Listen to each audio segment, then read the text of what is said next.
Hello દોસ્તો, જય માતાજી બધાને. કેમ છો? મજામાં જ હશો. આજે આપણે બનાવીશું એવો નાસ્તો જે કલાકો સુધી કોઈ પણ ઝંઝટ નથી કરવાની, ફટાફટ બનીને તૈયાર થઈ જાય. તો બાળકોને તમે લંચ બોક્સમાં આપી શકો અને એકદમ હેલ્ધી નવો નાસ્તો. તો ચાલો ફટાફટ બનાવવાનું શરૂ કરી લઈએ. તો અહીંયા આપણે એક બીટ લઈ લેવાનું છે. બીટને એકદમ સરસ રીતે ધોઈ કટ કરી લઈશું અને મિક્સર જારમાં એડ કરીશું.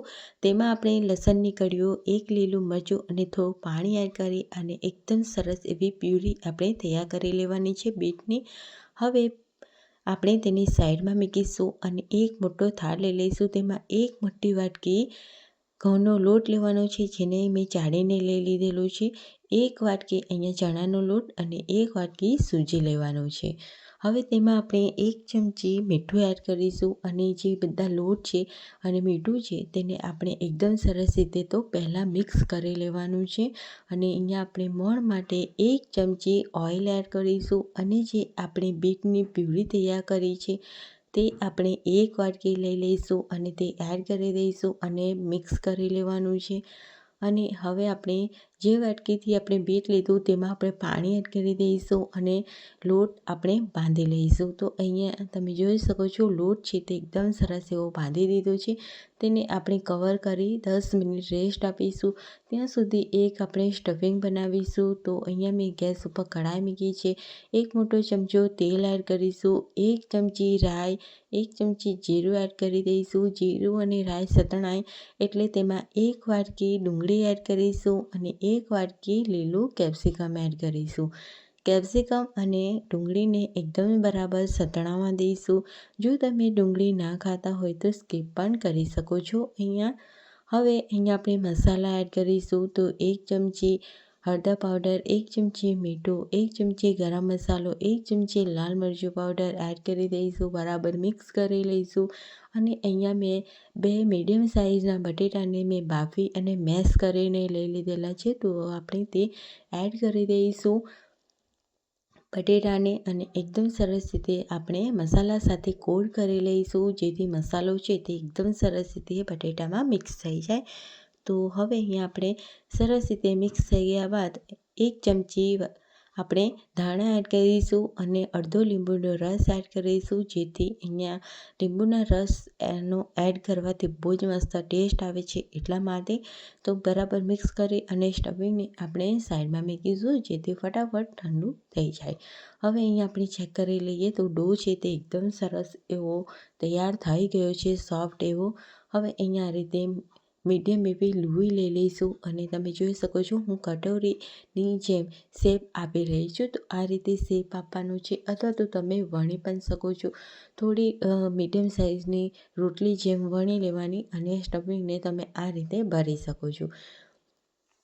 મેં અહીંયા એક જ ટ્રીક બતાવી છે ફ્રેન્ડ્સ. તો તમે જોઈ શકો છો આ રીતે હું સ્ટફિંગને ભરી રહી છું. એકદમ મોટી કટોરી બનાવવાની, જેથી સ્ટફિંગ છે તે એકદમ સરસ રીતે અંદર ભરાઈ જાય. તો અહીંયા બને એટલું ઓછું અને બને એટલું વધારે લોટ એ રીતે લેવાનો, જેથી થોડું સેટિંગ થઈ જાય અને અહીંયા આપણા જે નાસ્તો છે તે કમ્પ્લીટલી બનીને તૈયાર થાય.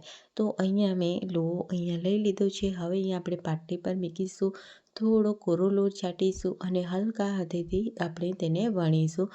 તો હું આ રીતે વણી રહી છું અને તમે જોઈ શકો છો એકદમ સરસ એવો ગોલ આપણો અહીંયા બીટથી એકદમ હેલ્ધી પરાઠો તૈયાર થયો છે. હવે મેં અહીંયા ગેસ ઉપર તવી મૂકી દીધી છે, તેના પર આપણે પરાઠો મૂકી દઈશું અને અહીંયા મેં તેલ લગાવી દીધું છે.